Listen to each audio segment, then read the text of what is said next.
कृपया बाहर पीछे लोग सब गलियों में खड़े हैं, अपना स्थान ग्रहण करें।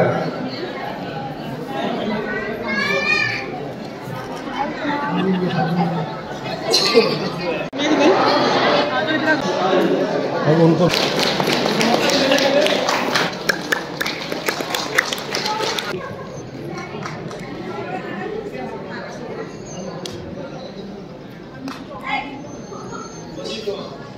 आगे हैं मंच पर और प्रत्याशी का माल्यार्पण पर बहुत बहुत धन्यवाद। अभी वार्ड नंबर 3 के प्रधान गुड्डू भाई विजय सिंह नेगी जी भी आए, उनका भी स्वागत है। वो भारी खड़े हैं, कृपया अगर समय है आपके पास तो मंच पे आने का कष्ट करें। अभी अपने गुरु जी हैं, बहुत पुराने आदमी है गंगा सिंह नेगी जी, बहुत दिनों से हमने उनकी बात नहीं सुनी। मैं आमंत्रित करता हूं कि आप हमारा मार्गदर्शन करें और 2 शब्द। प्रणाम। सर्वप्रथम मैं श्रद्धांजलि देना चाहती हूँ। अंकिता, हम शर्मिंदा हैं, तेरे वीआईपी जेल के बाहर है। अंकिता, हम शर्मिंदा हैं, तेरे वीआईपी जेल के बाहर है। मैं अपनी बच्ची को, अंकिता भंडारी को, आज इस मंच के माध्यम से अपने घर के लालन पालन के लिए पहुंची एक रिजॉर्ट में। 1 महीने की तनख्वाह नहीं ली थी उसने। उसके बाद उसके साथ बलात्कार करके उसकी हत्या कर दी गई। क्या इसीलिए मांगा था हमने? आज तो अभी तो उत्तराखंड राज्य दो। मैं विनम्र श्रद्धांजलि देना चाहती हूँ अपनी बच्ची को, अंकिता भंडारी को।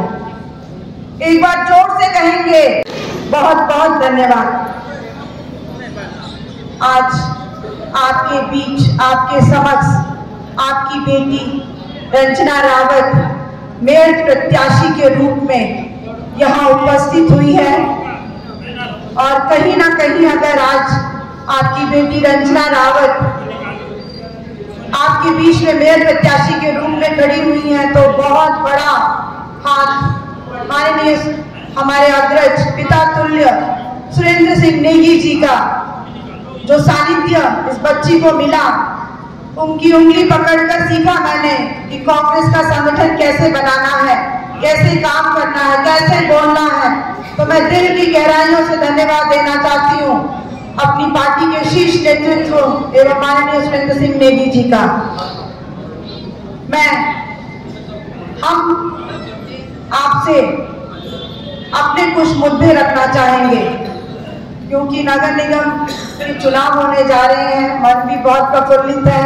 बहुत कोटवा नगर निगम बने नहीं चाहते थे, हम पे थोपा गया नगर निगम। उसके बाद वो चाह रहे थे कि आप पे टैक्स लगाया जाए, लेकिन टैक्स ही महापौर हेमलता नेगी जी ने नहीं लगने दिया। मैं आप लोगों से यही कहना चाहती हूँ कि अगर आप हमारी सरकार को, हमारी कांग्रेस पार्टी को विजय दिलाते हैं तो हम आप पे हाउस टैक्स नहीं लगने देंगे। ये हमारा वादा है आपसे। इस मंच के माध्यम से हम वादा करते हैं कि हम हाउस टैक्स नहीं लगने देंगे। मैं आज की अध्यक्षता कर रहे हमारे कार्यक्रम के बहुत ही आदरणीय, बहुत ही श्रीमती कुसुम भंडारी जी को धन्यवाद देना चाहती हूँ। हमारे कार्यक्रम में उपस्थित श्री दान सिंह रावत जी, नरेंद्र सिंह नेगी जी, प्रेम सिंह रावत जी, दिनेश सिंह रावत जी, आदरणीय गंगयाल जी, नरेंद्र सिंह नेगी जी, गोपाल सिंह अधिकारी जी, गंगा सिंह नेगी जी, मान सिंह रावत जी, मेरे पार्षद प्रत्याशी भाई सुरेंद्र सेनवाल जी, प्रकाश लखेड़ा जी, आप सभी मातृशक्ति को अपनी बच्ची की तरफ से बहुत बहुत ढेरों धन्यवाद देना चाहती हूँ कि आप आज यहाँ पे उपस्थित हुए। हमारी जब वादा किया है तो उसे निभाना पड़ेगा। 10 साल का वादा किया था टैक्स नहीं लगना है तो ये टैक्स नहीं लगेगा। अगर आप हमको बिठाते हैं, हमारा बोर्ड बनता है कांग्रेस का, तो आप पे टैक्स नहीं लगेगा, मैं वादा करती हूँ, हम वादा करते हैं आपसे। तो अपने जो विजन है, जिस प्रकार से आदरणीय संकेश्वर प्रसाद सेमवाल जी ने कहा कि बेटी अपना विजन रखेगी आपके बीच में, तो सबसे पहला जो मैं आप लोगों से कहना चाहती हूँ कि नगर निगम में हम लोग ट्रेंचिंग ग्राउंड का जो मुद्दा है, आप देख रहे होंगे गाड़ी घाट और लाल पानी के बीच में आप देख रहे होंगे बहुत, उसी के बगल में क्या है, स्टेडियम भी है हमारे बच्चों के लिए, और ट्रेंचिंग ग्राउंड जहाँ सारे शहर का कूड़ा पड़ता है। आप देखते हैं कि कितनी बदबू आती, कितना प्रदूषण होता है वहां पे। हम चाहते हैं कि वहां पे एक ट्रीटमेंट प्लांट लगाएं। ट्रीटमेंट प्लांट से वो कूड़ा जो होगा वो रिसाइकिल होकर खाद का रूप लेगा। तो क्यों ना हम उसमें ट्रीटमेंट प्लांट लगाएं, ये हमारी योजना में है। वो कूड़े का निस्तारण करके उसकी खाद बनकर वो खाद हम चोट पे चोट दे रहे हैं, हमें विकास नहीं कर रहे हैं। नगर निगम हाउस टैक्स, अब बिजली बिल बढ़ा के अब आप पे पानी का बिल की भी छोट की मांग करने वाले हैं ये आप पे।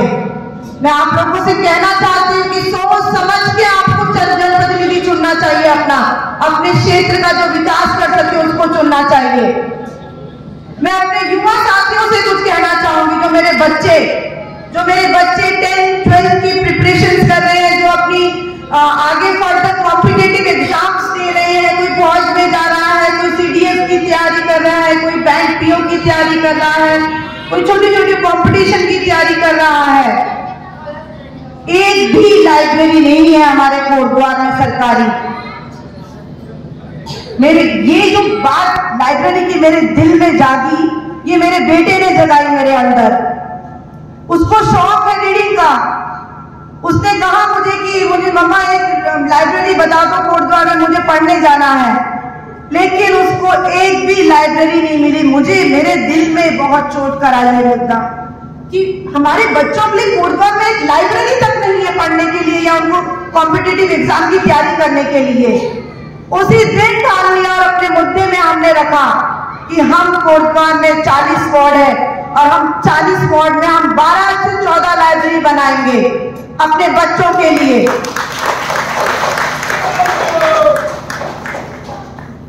मिनी पार्क का मुद्दा, हमारे बड़े बुजुर्ग घूमने जाते हैं, शाम को सुबह मॉर्निंग वॉक इवनिंग वॉक करने जाते हैं, थकते हैं, वो सोचते हैं थोड़ा सा हम बैठे कहीं अपने आपस में बातचीत करें, समय व्यतीत करें। लेकिन क्या उनके पास कहीं मिनी पार्क है आपके क्षेत्र में? नहीं है।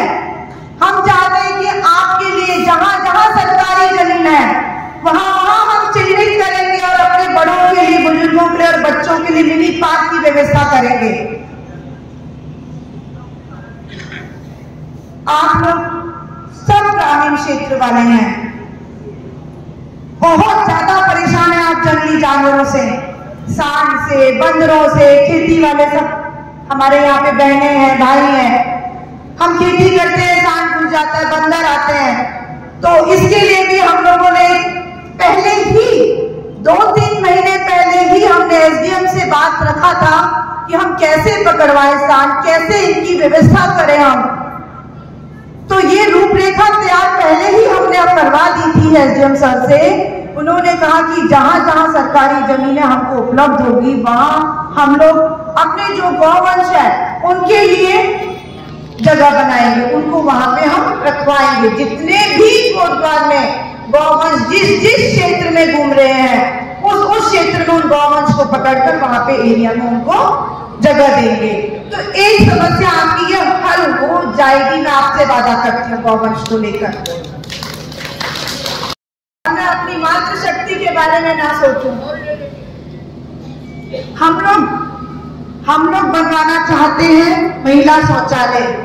एक भी महिला शौचालय नहीं है हमारे यहाँ को, वो बहुत बुरी स्थिति में है।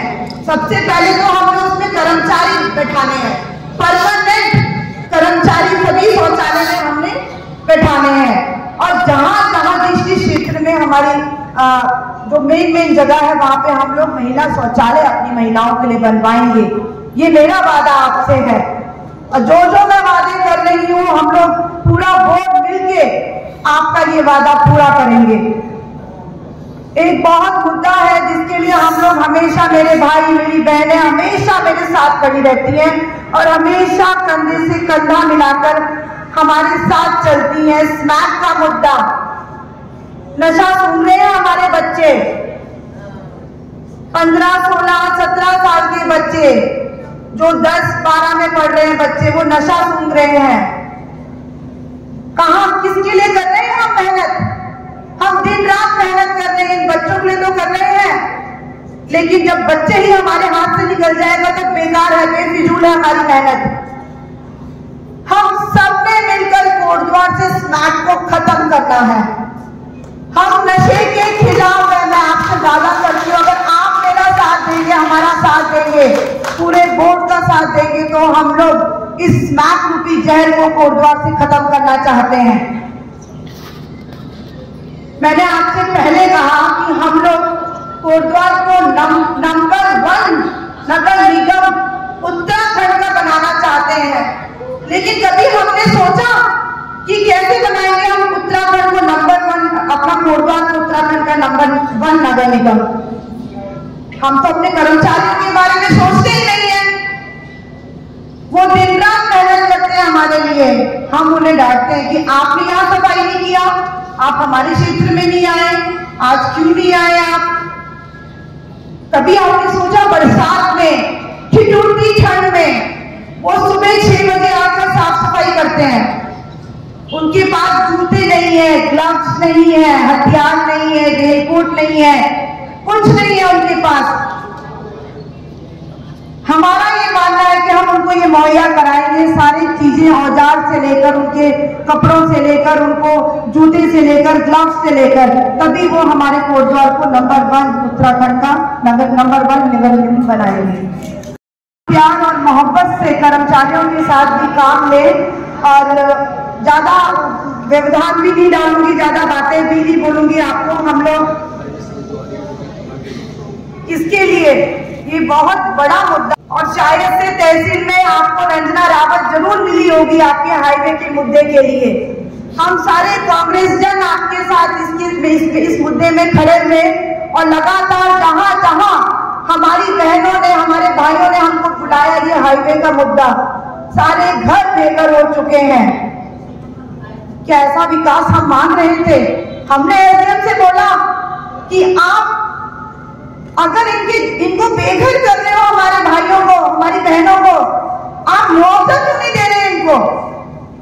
आप इनको जब तक उचित मुआवजा नहीं देंगे, राजस्थानगंज की बहनें मेरे पास आई थी, लालपानी की बहनें मेरे पास आई थी, हमने एसडीएम से बात किया, हम लोगों ने मिलके, और हमने कहा कि हम नहीं हटेंगे वहां से जब तक आप हमारे भाइयों को मुआवजा नहीं दिलाओगे, और ये लड़ाई में लड़ती रहूंगी आपकी, जब तक आपको मुआवजा नहीं मिलेगा ना, आप हमारे पास आइएगा, हम हर संभव प्रयास करेंगे आपके लिए।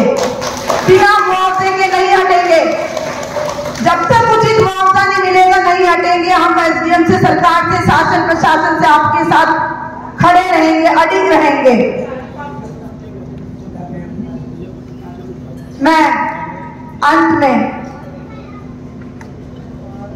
बहुत साधारण से परिवार से, फौजी परिवेश से, फौजी की बेटी हूं मैं, सूबेदार मेजर पिताजी थे, एक साधारण सा परिवार, और एक साधारण से परिवार से एक राजनीतिक परिवार में मैंने प्रवेश किया, शादी हुई मेरी। इतना कुछ नहीं था, एक साधारण सी बेटी थी मैं, मुझे बच्चों को देखना था, लालन पालन करना था, माँ जी की तबीयत खराब हुई तो गाय का काम भी करना पड़ा, तो वो भी किया हमने। उसके बाद राजनीति में आए हम लोग। मेरा बस यही मानना था कि हम कभी भी गलत काम ना करें। नशे के रंजना रावत खिलाफ है, और अंत तक हम नशे के खिलाफ रहेंगे।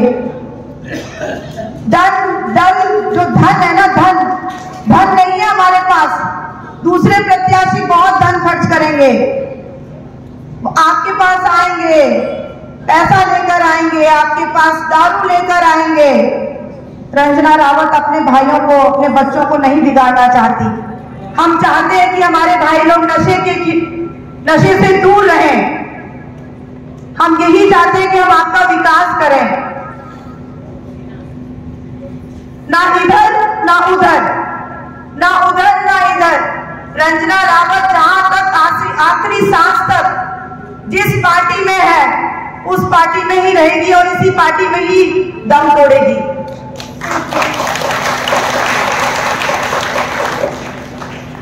आखिर जीत तो होती ही है, मेहनत करो, हिम्मत नहीं हारो। एक बार हारोगी, दो बार हारोगी, तीसरी बार आप जरूर जीतोगे, जरूर जीतोगे।